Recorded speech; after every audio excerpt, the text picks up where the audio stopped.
اتنی یہ پاورفل ٹپ ہے، اتنی پاورفل ٹپ ہے کہ آپ اس پہ جتنا سوچیں اتنا کم ہے۔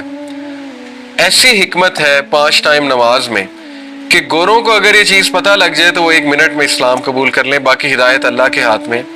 لیکن سوچیں کہ نماز کے ٹائم جو ہے وہ فکسڈ ہیں، مسجد کے ٹائم فکسڈ ہے کہ اس ٹائم ہونی ہے۔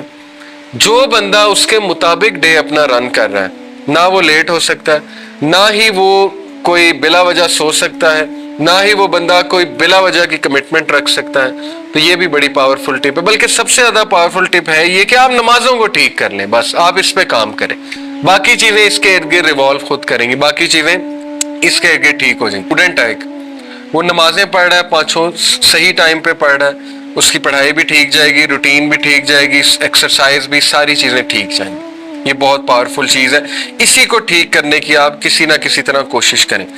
اگلی ٹپ جو ہے وہ ہے لرن ٹو سے نو۔ آپ کو نو کرنا آنا چاہیے، ہر کمٹمنٹ کو اپنے ذمہ نہیں لے لیتے، ہر بندے کو یس نہیں کرتے، نو بھی کریں۔ لوگ ناراض ہوں گے، دوست ناراض ہو جائیں گے، لیکن یہ کہ وہ آپ کے ہی فائدے میں ہے، آپ کا ٹائم بہت بچ جائے گا۔ تو یہ بھی بڑی پاورفل ٹپ ہے۔ اس سے اگلی ٹپ ہے قرآن ریسیٹیشن۔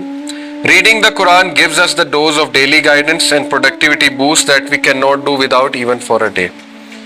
رسول اللہ صلی اللہ علیہ وسلم کو بڑا اسٹڈی کیا سائیکالوجسٹ نے، and they came to conclusion, مسلم سائیکالوجسٹ کی بات کر رہا ہوں، اصل میں انہوں نے ایک تھیسس اسٹیٹمنٹ رکھی اسٹڈی کرتے ہوئے رسول اللہ صلی اللہ علیہ وسلم کی روٹین، کہ ہاؤ کم پروفٹ صلی اللہ علیہ وسلم was the best version of himself every day.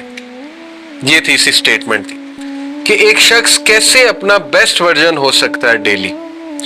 What ڈروو ہم، کیا چیز، کیا ڈرائیو تھی ان کے پاس کہ وہ ڈیلی اپنا بیسٹ ورژن ہوتے ہیں۔ آپ کو کبھی نہیں کوئی حدیث ملے گی کہ پروفٹ صلی اللہ علیہ وسلم کے بارے میں کسی صحابی نے کہا ہو کہ آج ہم نے انہیں لو دیکھا، آپ کو نہیں ملے گا۔ آپ کو یہی ملے گا کہ وہ سب سے تیز چلتے تھے، صحابہ کہتے تھے ہم پیچھے رہ جاتے تھے، آہستہ بولتے تھے۔ میں ایک آرٹیکل پڑھ رہا تھا کہ کانفیڈنٹ لوگوں کی کیا نشانیاں، اور اگر آپ نے عزت کرانی ہے تو یہ چیزیں کریں۔ یقین کریں ان میں پہلی 2 ٹپس تھیں یہ، تیز چلو اور آہستہ بولو۔ انہوں نے ریزن بتائی، انہوں نے کہا جب آپ بہت تیز بولتے ہیں نا، اس کا مطلب ہے آپ نے پہلے ہی ذہن میں بٹھایا کہ مجھے لوگ سنیں گے نہیں، کہ کہیں میری بات ادھوری نہ رہ جائے۔ آپ خود اپنی عزت نہیں کر رہے، اور آپ کے ذہن میں یہ بیٹھا ہوا ہے کہ یار مجھے جلدی جلدی اس محفل میں بولنا ہے، ورنہ یہ کہ میری بات ادھوری رہ جائے گی، مجھے سنیں گے نہیں، کٹ کر دیں گے۔ جب آپ سلو بولیں گے کوئی بات نہیں، آپ کو کٹ کر دیں گے، لیکن انہیں پتہ لگ جائے گا کہ یہ بندہ سلو بولتا ہے، اس کی ایک وقت ہے، یہ بات کرنا اسے آتا ہے۔ تو یہ ٹیکنیک میں نے ٹیچنگ میں لگا کے دیکھی۔ کچھ ٹیچرز بہت لاؤڈ پڑھاتے ہیں اور بہت تیز تیز بولتے ہیں۔ میں لاؤڈنس کو بھی کم کیا اپنے اسٹوڈنٹس کے ساتھ، اور سپیڈ آف سپیچ کو بھی کم کیا۔ آپ یقین کریں انہوں نے میری بات سننا، شروع میں چیلنج کیا بہت زیادہ، کٹ کیا، بڑا کچھ کیا، آہستہ آہستہ وہ انہوں نے رسپیکٹ دینا شروع کر دی۔ تو ہمارے نبی صلی اللہ علیہ وسلم، حضرت عائشہ کہتی ہیں کہ جب وہ بولتے تھے تو we could count his words, ہم ان کے الفاظ گن سکتے تھے۔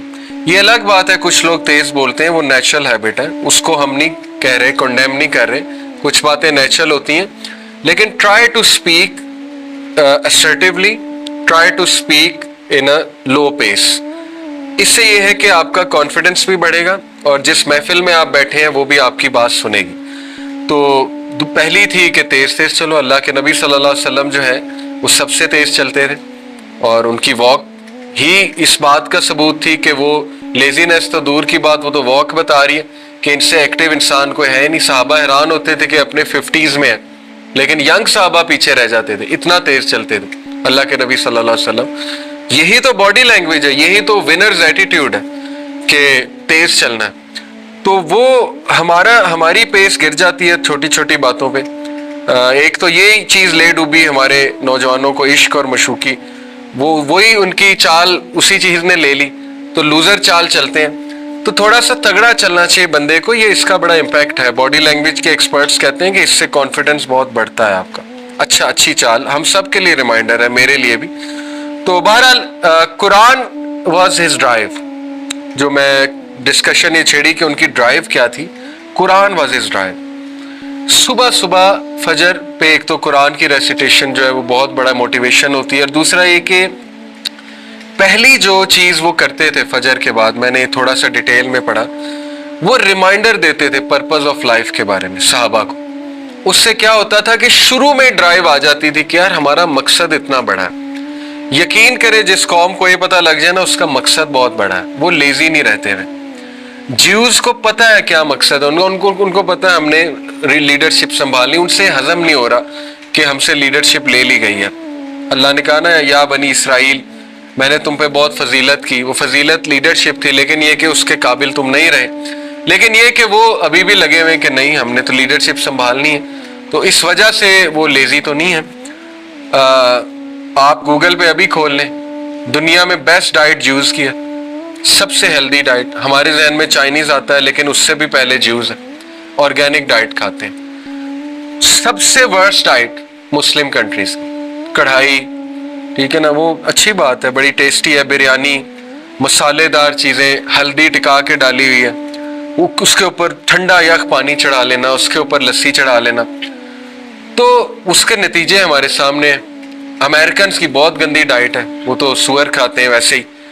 تو لیکن یہ افسوس یہ ہے کہ مسلمانوں کی ڈائٹ وہ one of the worst diet ہے، اور جیوز کی ڈائٹ آپ دیکھ لیں ون آف دا بیسٹ ہے. آپ ابھی کھول لیں گوگل پہ ٹاپ 10 لیزی نیشنز، اور آپ کو عرب کنٹریز اس میں ملیں گی، مسلمان ملیں گے. اور آپ ٹاپ 10 موسٹ ایکٹیو کنٹریز کھول لیں، آپ کو نمبر 1 جیوز اسرائیل ملیں گے ہر لحاظ سے. تو ایسے تو نہیں کہ اوپر آ رہا نا.